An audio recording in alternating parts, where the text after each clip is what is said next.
Dear Pastor Bob, how do I find the motivation to pursue God and to make Him completely my whole life?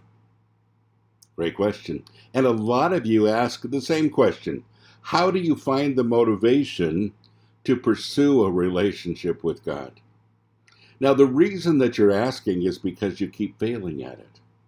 Because you keep trying to follow God, but it doesn't seem to work. And sometimes the world is too much of a draw for you. Sometimes you're hurting too bad. There's all kinds of reasons why people find it difficult to connect with God. So how do you find the motivation? Well, you don't. I'm going to take you off the hook for a second. You see, God knows that it's not possible for you. He knows that. God knows that it's not something that you can do on your own. He knows that if you try to develop a relationship, it's going to be really difficult and you're going to fail at it, most likely.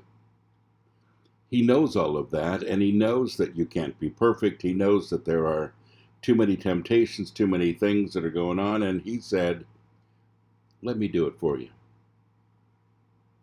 He sent Jesus to die on the cross. Jesus died and rose again and sent the Holy Spirit to live in our innermost being, working from the inside out. Where does the motivation come from? From Him. That is the short answer. I wish I had an hour to talk about this, but that's the short answer. What we really have to understand is that the Holy Spirit connects us with God, and He's the key to our relationship with Him. That's where the motivation comes from. That's where He's the one that pursues us first, and we connect with Him. You know, we've talked about the Holy Spirit many times, that He is the hound of heaven going after us, that He is the guide, our guide, our that inner, beacon that takes us to God and allows us to see the way. That all of these things are part of who He is. To those who receive Him, to those who believe in His name, He gave the right to become children of God, receiving Him. What does that mean? It means He pursues you first. It's connecting to Him when He does. And saying, okay, Lord, I connect with you, and I want to be part of you. I want to be part of your family. And folks, that's really where it starts. And, if you could have done this on your own, you would have, but you don't. Nobody has. In the history of mankind, it's so difficult. And that's why Jesus died on the cross, to make it possible. He desires a relationship with you, to do something with you that you couldn't have done.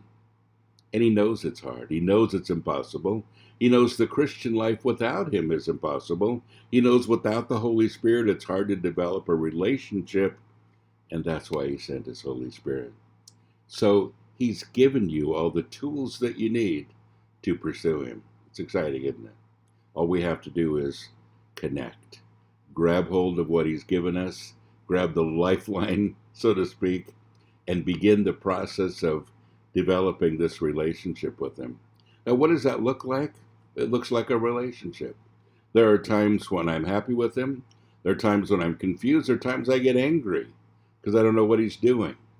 There are times when I see things one way and completely different another time, as in any relationship that you have.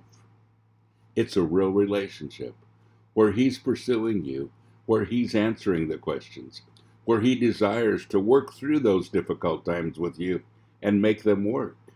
All we have to do is hold on and allow Him to do it. God bless you. Have a great day.